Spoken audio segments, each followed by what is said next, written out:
2 MP-മാരിൽ നിന്നാണ് രാജ്യത്ത് BJP ഈ സ്ഥിതിയിൽ എത്തിയതെന്നും കേരളത്തിലും പാർട്ടി വിജയിക്കുമെന്നും ദേശീയ അധ്യക്ഷൻ നിതിൻ നബീൻ 30 വർഷം ത്രിപുരയിലുണ്ടായിരുന്ന CPM ഭരണം അവസാനിപ്പിച്ചു. വടക്ക് കിഴക്കൻ സംസ്ഥാനങ്ങളിലും ബംഗാളിലും BJP വലിയ മുന്നേറ്റം നടത്തി. ഇടതു വലത് മുന്നണികളുടെ മാറി മാറിയുള്ള ഭരണം കേരളത്തിലും അവസാനിപ്പിക്കാനായെന്നും അങ്കമാലിയിൽ പാർട്ടി ബൂത്ത് തല ഭാരവാഹി യോഗത്തിൽ അദ്ദേഹം പറഞ്ഞു.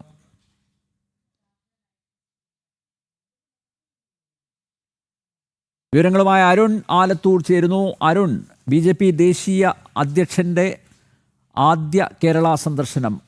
നിതിൻ നബീൻ ഈ ചുമതല ഏറ്റെടുത്ത ശേഷം ആദ്യമായിട്ടാണ് കേരളത്തിൽ വരുന്നത്.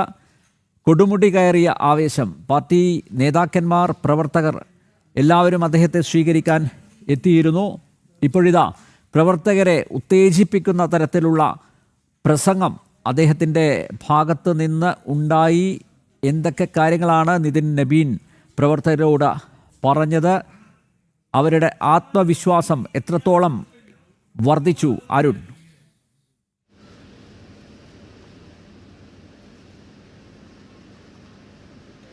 അനിൽ നമ്പ്യാർ, തീർച്ചയായിട്ടും ആദ്യമായിട്ട് കേരളത്തിലേക്ക് എത്തിയ BJPയുടെ ദേശീയ അധ്യക്ഷനായ നിതിൻ നബീന് ആവേശോജ്വലമായ സ്വീകരണമായിരുന്നു ഇന്നിപ്പോൾ എയർപോർട്ടിൽ കൊച്ചിയിൽ പ്രവർത്തകരും നേതാക്കളും നൽകിയത്.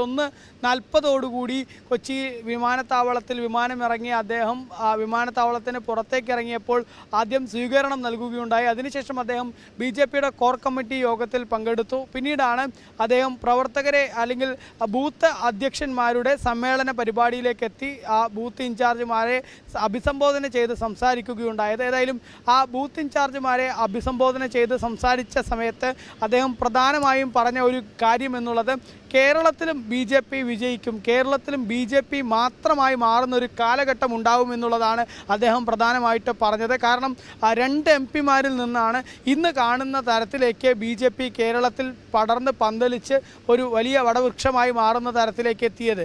അതുകൊണ്ട് തന്നെ സ്വാഭാവികമായിട്ടും കേരളത്തിലും അത്തരം സാഹചര്യം ഉണ്ടാവുക തന്നെ ചെയ്യും എന്നുള്ളതാണ് അദ്ദേഹം പറഞ്ഞത്. അതിന് അദ്ദേഹം ഉദാഹരണം ഉൾപ്പെടെ പറയുകയുണ്ടായി. വടക്ക് കിഴക്കൻ സംസ്ഥാനങ്ങളിൽ തീരെ BJPക്ക് സ്വാധീനമുണ്ടായിരുന്നില്ല, പക്ഷേ ഇന്ന് അവിടം BJPയുടെ കൈപ്പിടിയിലായി മാറിയിരിക്കുന്നു. ബംഗാളിലേക്ക് നോക്കുമ്പോൾ ബംഗാളിലും സമാനമായ രീതിയിലാണ് അവിടെയും BJP വലിയ നിർണായക ശക്തിയായി മാറിയിരിക്കുന്നു. ത്രിപുരയെ സംബന്ധിച്ചിടത്തോളം ത്രിപുരയിൽ ഇടതുപക്ഷം കാലങ്ങളായി 30 വർഷത്തോളം ഭരിച്ച ത്രിപുര, ആ മണ്ണിനെയും ഇളക്കി മറിച്ചുകൊണ്ട് BJPക്ക് അവിടെ അധികാരത്തിലെത്താൻ കഴിഞ്ഞിരിക്കുന്നു. കേരളത്തിലെ പ്രവർത്തകരെ സംബന്ധിച്ചിടത്തോളം വലിയ ത്യാഗമാണ് കേരളത്തിലെ പ്രവർത്തകർ ചെയ്യുന്നത് എന്നുള്ളതാണ് അദ്ദേഹം പറഞ്ഞത്. കാരണം ഇടതുപക്ഷത്തിൻ്റെ കൊലപാതക രാഷ്ട്രീയത്തിനെതിരെ നിരന്തരം പോരാടുന്നു. സദാനന്ദം മാസ്റ്ററുടെ വാക്കുകൾ, ആ വാക്കുകളൊക്കെ രാജ്യം മുഴുവൻ കേട്ടതാണ്. വലിയ ത്യാഗം സഹിച്ചുകൊണ്ടാണ് ഇവിടെ BJP പ്രവർത്തിക്കുന്നത്. അത്തരത്തിലുള്ള പ്രവർത്തനം നടത്തിയിട്ട് ഇപ്പോൾ കഴിഞ്ഞ കുറച്ച് കാലമായി അതിൻ്റെ ഫലം ലഭിച്ചുകൊണ്ടേയിരിക്കുന്നു. അതിന് അദ്ദേഹം പറഞ്ഞു വെച്ചത് തൃശ്ശൂരിലെ വിജയവും അതുപോലെ തന്നെ തിരുവനന്തപുരം കോർപ്പറേഷനിലെ വിജയവും ഒക്കെ നേടാനായത് അത് BJP പ്രവർത്തകർ ഈ കൊലപാതക രാഷ്ട്രീയത്തിനെതിരെ ഉൾപ്പെടെ ശക്തിയുക്തം നിന്നതുകൊണ്ടാണ് എന്ന് അദ്ദേഹം പറയുകയുണ്ടായി. മറ്റ് സംസ്ഥാനങ്ങളിലെ പ്രവർത്തകരെ അഭിസംബോധന ചെയ്ത് സംസാരിക്കുമ്പോൾ തങ്ങൾ എപ്പോഴും പറയുന്ന കാര്യമാണ്, കേരളത്തിലേക്ക് നോക്കൂ, കേരളത്തിലെ പ്രവർത്തകരെ നോക്കൂ, അവർ എത്രത്തോളം ത്യാഗം സഹിച്ചാണ് ഇത്തരം മുന്നേറ്റം നടത്തുന്നതെന്ന് തങ്ങൾ പറയാറുണ്ട്. ഏതായാലും അത്തരത്തിലുള്ള ത്യാഗം സഹിച്ച് വലിയ മുന്നേറ്റം നടത്തിയ പ്രവർത്തകർക്ക് അഭിനന്ദനം അറിയിച്ച, തിരുവനന്തപുരം കോർപ്പറേഷനിൽ ഭരണം പിടിച്ച പ്രവർത്തകർക്ക് അഭിനന്ദനം അറിയിച്ച അദ്ദേഹം കേരളത്തിൽ ഏതായാലും BJP നിർണായക ശക്തിയായി മാറുന്ന കാലം വിദൂരമല്ല എന്നുള്ളത് തന്നെയാണ് പറഞ്ഞു വെച്ചത്. ഒപ്പം തന്നെ അദ്ദേഹം കേരളത്തിലെ ഇടത് വലത് മുന്നണികളുടെ അഴിമതിയും സ്വജനപക്ഷപാതവും പ്രീണനവും ഒക്കെ തുറന്നു കാണിക്കുകയും ചെയ്തു എന്നുള്ളതാണ്.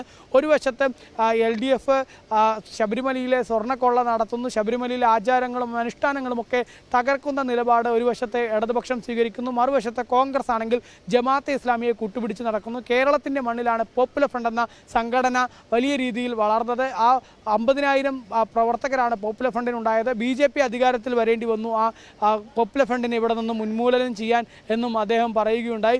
ഏതായാലും BJPയെ സംബന്ധിച്ചിടത്തോളം, പ്രവർത്തകരെ സംബന്ധിച്ചിടത്തോളം, നിങ്ങൾ ഓരോ പ്രവർത്തകരും താഴേക്കിടയിലെ ജനങ്ങൾക്കിടയിൽ വികസനം പറഞ്ഞു ചെല്ലൂ എന്നുള്ളതാണ് അദ്ദേഹം പ്രധാനമായി പറയുന്നത്.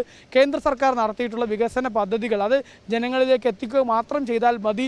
അതല്ലെങ്കിൽ ഈ ഇടത് വലത് മുന്നണികളുടെ അഴിമതിയും പ്രീണനവും തുറന്നു കാണിക്കുകയും ഒപ്പം BJP ചെയ്യുന്ന വികസനവും ജനങ്ങളിലേക്ക് എത്തിച്ചാൽ തന്നെ ജനങ്ങൾ BJPക്കൊപ്പം നിൽക്കുന്ന സാഹചര്യം ഉണ്ടാവും എന്നുള്ളതാണ് Yes. ദേശീയ അധ്യക്ഷൻ പറയുന്നത്. അതിന് അദ്ദേഹം ഓരോ മേഖലയ്ക്കും, അതായത് കിസാൻ സമ്മാൻ നിധി ആയിക്കോട്ടെ, ഉജ്ജ്വല യോജന ആയിക്കോട്ടെ, വിവിധ മേഖലകളിലായി കേരളത്തിന് ഇതുവരെ കേന്ദ്ര സർക്കാർ നൽകിയിട്ടുള്ള അതിൻ്റെ തുക സഹിതം അദ്ദേഹം പ്രവർത്തകരോട് പറയുകയുണ്ടായി. ഇത്രത്തോളം കേരളത്തിന് നിരവധി പദ്ധതികൾ കേരളത്തിലെ ജനങ്ങൾക്ക് വികസനത്തിന് വേണ്ട കാര്യങ്ങൾ ചെയ്തിട്ടുണ്ട്.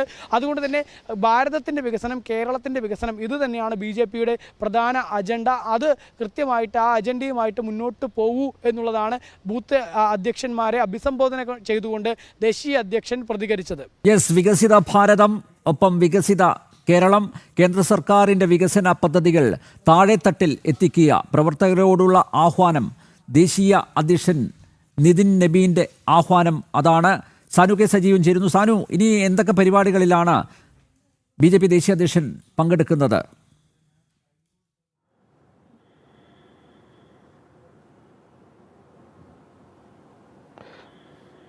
അനിൽ നമ്പ്യാർ, നിലവിൽ ഇപ്പോൾ ഇവിടുത്തെ പരിപാടി അവസാനിച്ചതിന് ശേഷം അദ്ദേഹം ഇവിടുന്ന് പുറപ്പെട്ടിരിക്കുകയാണ്. ഇനി കൊച്ചിയിലെ പ്രാന്ത കാര്യാലയം സന്ദർശനമാണ് പ്രധാന പരിപാടിയായിട്ടുള്ളത്. അതിനുശേഷം സംസ്ഥാന പ്രസിഡന്റ് ഉൾപ്പെടെ മറ്റ് പ്രമുഖരുമായിട്ട് കൂടിക്കാഴ്ച നടത്തുന്ന പരിപാടിയും ഇന്നത്തെ ഷെഡ്യൂളിൽ ഉൾപ്പെടുത്തിയിട്ടുള്ളത്. നാളെ തൃശ്ശൂരിലാണ് അദ്ദേഹത്തിൻ്റെ ഔദ്യോഗിക ആയിട്ടുള്ള മറ്റ് പരിപാടികളൊക്കെ ഉൾപ്പെടുത്തിയിട്ടുള്ളത്. അതിൽ പ്രധാനപ്പെട്ടത് 164 ബൂത്തിൽ, തൃശ്ശൂരിലെ 164 ബൂത്തിലെ ചുവരെഴുതിക്കൊണ്ട് തിരഞ്ഞെടുപ്പ് പ്രവർത്തനത്തിന് തുടക്കം കുറിക്കുന്നതാണ് ആദ്യത്തെ അദ്ദേഹത്തിൻ്റെ തൃശ്ശൂർ ജില്ലയിലെ പരിപാടി. അതിനുശേഷം പുഴയ്ക്കലിലുള്ള സ്വകാര്യ ഹോട്ടലിൽ ബഡ്ജറ്റുമായി ബന്ധപ്പെട്ടുള്ള ചർച്ചയാണ്. വികസിത കേരളം എന്ന മുദ്രാവാക്യം ഉയർത്തിക്കൊണ്ട് ബഡ്ജറ്റ് ചർച്ചയാണ് പ്രധാനമായിട്ടും നടക്കുന്നത്. അതിൽ പൗരപ്രമുഖരെ അടക്കം പങ്കെടുപ്പിച്ചുകൊണ്ട് വിശാലമായിട്ട് ബഡ്ജറ്റിനെക്കുറിച്ച്, കേന്ദ്ര ബഡ്ജറ്റിനെക്കുറിച്ചുള്ള വിശാലമായിട്ടുള്ള ചർച്ചയാണ് നാളത്തെ പ്രധാന പരിപാടികളിൽ ഒന്നായിട്ട് ഉൾപ്പെടുത്തിയിട്ടുള്ളത്. അതിൽ എന്തൊക്കെയാണ് കേന്ദ്ര ബഡ്ജറ്റിൽ ഉൾപ്പെടുത്തിയിട്ടുള്ളത്, അത് വികസിത കേരളത്തിൽ എന്തൊക്കെയാണ് നൽകുന്നത് എന്ന അടക്കമുള്ള കാര്യങ്ങളിൽ വിശാലമായിട്ടുള്ള ചർച്ചയും നാളെ നടക്കും. അതിനുശേഷം സംസ്ഥാന അധ്യക്ഷനെ അടക്കം നേരിട്ട് കാണുന്ന ഒരു പരിപാടിയാണ്. അത് BJPയുടെ സിറ്റി ജില്ലാ കമ്മിറ്റി ഓഫീസിൽ വെച്ചിട്ടാണ് ആ പരിപാടി വിഭാവനം ചെയ്തിട്ടുള്ളത്. അതിൽ സംസ്ഥാന പ്രസിഡന്റ്, മറ്റ് സംസ്ഥാന ഭാരവാഹികളെ അടക്കം വ്യക്തിപരമായി അദ്ദേഹം കൂടിക്കാഴ്ച നടത്തി എന്തൊക്കെയാണ് ഇവിടെ വരാനിരിക്കുന്ന തെരഞ്ഞെടുപ്പിൽ ഏതൊക്കെ തരത്തിലാണ് തന്ത്രം മെനയേണ്ടതെന്ന് അടക്കമുള്ള കാര്യങ്ങളിൽ ദേശീയ അധ്യക്ഷൻ ഇവരുമായിട്ട് ചർച്ച നടത്തും. അത് വ്യക്തിപരമായിട്ട് ഓരോരുത്തരുമായിട്ടുള്ള കൂടിക്കാഴ്ച ആയിരിക്കും നടത്തുക എന്നാണ് നമുക്ക് BJP കേന്ദ്രങ്ങളിൽ നിന്ന് അറിയാൻ സാധിച്ചിട്ടുള്ളത്. അതായത് രാവിലെ ബൂത്തിലെ 164 ബൂത്തിലാണ് ആദ്യത്തെ പരിപാടി ഉൾപ്പെടുത്തിയിട്ടുള്ളത്. അത് തന്നെ തെരഞ്ഞെടുപ്പിന് നാന്ദി കുറിക്കുന്ന ഒരു പരിപാടിയാണ്. അതായത് തെരഞ്ഞെടുപ്പ് പ്രവർത്തനങ്ങൾക്ക്, പ്രചാരണ പ്രവർത്തനങ്ങൾക്ക് തുടക്കം കുറിക്കുകയാണ്. അതിനുശേഷമാണ് ബഡ്ജറ്റ് ചർച്ച ഉൾപ്പെടുത്തിയിട്ടുള്ളത്. എന്തായാലും അതിനുശേഷം ശക്തി കേന്ദ്ര ഇൻചാർജുമാരുടെ യോഗവും തൃശ്ശൂർ നിയോജക മണ്ഡലത്തിലെ ശക്തി കേന്ദ്ര ഇൻചാർജുമാരുടെ യോഗം BJP സിറ്റി ജില്ലാ കമ്മിറ്റി ഓഫീസിലും സംഘടിപ്പിച്ചിട്ടുണ്ട്. ഇതൊക്കെയാണ് നാളത്തെ കാര്യപരിപാടികളിൽ ഉൾപ്പെടുത്തിയിട്ടുള്ളത്. എന്തായാലും വലിയ ആഘോഷപൂർവ്വം ദേശീയ അധ്യക്ഷൻ്റെ വരവിനെ സ്വീകരിക്കാൻ ഒരുങ്ങുകയാണ് തൃശ്ശൂർ ജില്ല. നമുക്കറിയാം, വലിയ രാഷ്ട്രീയ മാറ്റത്തിനൊക്കെ സാക്ഷ്യം വഹിച്ച ജില്ലയാണ്. 2024 തെരഞ്ഞെടുപ്പിൽ സുരേഷ് ഗോപിയുടെ ഐതിഹാസികമായിട്ടുള്ള വിജയം, 7 നിയമസഭാ മണ്ഡലങ്ങളിൽ 6ലും മുന്നേറിക്കൊണ്ട്, അല്ലെങ്കിൽ വ്യക്തമായ ലീഡോടുകൂടി ഉണ്ടാക്കിയിട്ടുള്ള വിജയം, അതിൻ്റെ തനിയാവർത്തനം ഈ വരുന്ന നിയമസഭാ തെരഞ്ഞെടുപ്പിൽ നടത്തുക എന്ന ലക്ഷ്യത്തോടു കൂടി തന്നെയാണ് ദേശീയ അധ്യക്ഷൻ്റെ സന്ദർശനം. അതിന് മുന്നോടിയായിട്ടുള്ള എല്ലാ പ്രവർത്തനങ്ങളും തൃശ്ശൂരിൽ പൂർണ്ണമായിട്ടുണ്ട്. അനിൽ നമ്പ്യാർ. യെസ്, പ്രവർത്തകരുടെ ആവേശം വാനോളമുയർത്തി BJP ദേശീയ അധ്യക്ഷൻ നിതിൻ നബീൻ്റെ സന്ദർശനം, കേരള സന്ദർശനം. 2 MPമാരിൽ നിന്നാണ് രാജ്യത്ത് BJP സ്ഥിതിയിൽ എത്തിയത്. കേരളത്തിലും പാർട്ടി വിജയിക്കും. ത്രിപുരയിലുണ്ടായിരുന്ന CPM ഭരണം അവസാനിപ്പിച്ചു. വടക്ക് കിഴക്കൻ സംസ്ഥാനങ്ങളിലും ബംഗാളിലും BJP വലിയ മുന്നേറ്റം നടത്തി. ഇടതു വലതു മുന്നണികളുടെ മാറി മാറിയുള്ള ഭരണം കേരളത്തിലും അവസാനിപ്പിക്കുമെന്നും അങ്കമാലിയിൽ പാർട്ടി ബൂത്ത് തല ഭാരവാഹി യോഗത്തിൽ അദ്ദേഹം പറഞ്ഞു. അരുൺ ആലത്തൂരും സാനു കെ സജീവുമാണ് വിശദമായ വിവരങ്ങൾ നൽകിയത്.